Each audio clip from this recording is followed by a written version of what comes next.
Donc ici, on va encore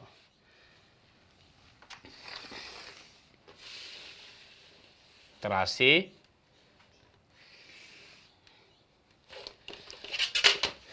Et on a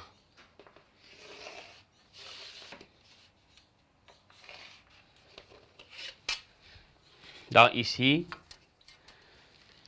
on va commencer par le 0 et 1, 2, 3, 4, 5 et en bas, on a 1, 2, 3, 4. Donc, l'issue de ça, on va prendre donc comme valeur 2, 4, 6, 8, 10, 12, 14. Et ici, on a 1, 2, 3, 4, 5, 6, 7, donc 8, etc. Et on va, au niveau de la classe, de 4 à 6. De 4 à 6, on a 3. Voici 3. 3. Donc on a, et de 4 à 6, et là on trace et c'est collé 4. Ici 6.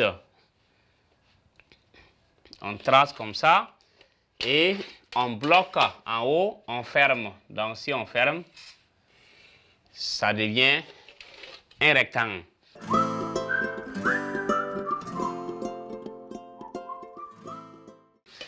Dans de 12 à 14, on a 1. Donc on revient à 1. On revient à 1.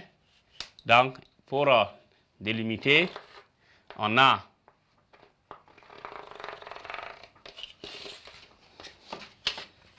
donc encore, on se limite à 1. Donc, on trace 14, 90 degrés. Comment on place? Voilà, si on place comme ça, on trace et on ne dépasse pas 1. À partir de là, en haut aussi, on trace.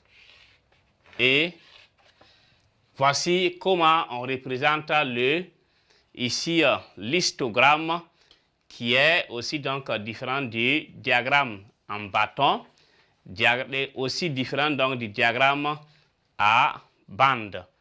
Donc l'histogramme, les rectangles sont collés du début jusqu'à la fin, même si les deux n'ont pas donc les mêmes tailles, tout est collé. Or au niveau donc du diagramme à bande, donc les rectangles sont un peu séparés et isolés. Donc c'est à travers donc cette méthode, on peut donc utiliser pour pouvoir tracer donc voilà. Donc alors chers élèves, chers apprenants, donc voici la fin du premier point qui était dans grand 1, généralité. Donc en petit 1, on a vu vocabulaire. En petit A, on a vu population variable. Donc, en petit B, on a vu l'effectif, la fréquence et la classe.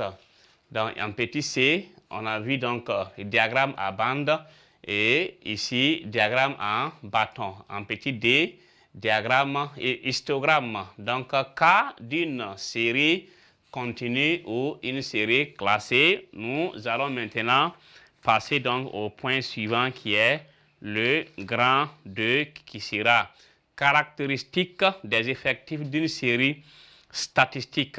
En 1, caractère de position, parce qu'après on va voir ce qu'on appelle caractère de dispersion. Donc caractère donc de position où on va voir donc le mode, la moyenne, la variance, l'écart type pour finir avec cette partie.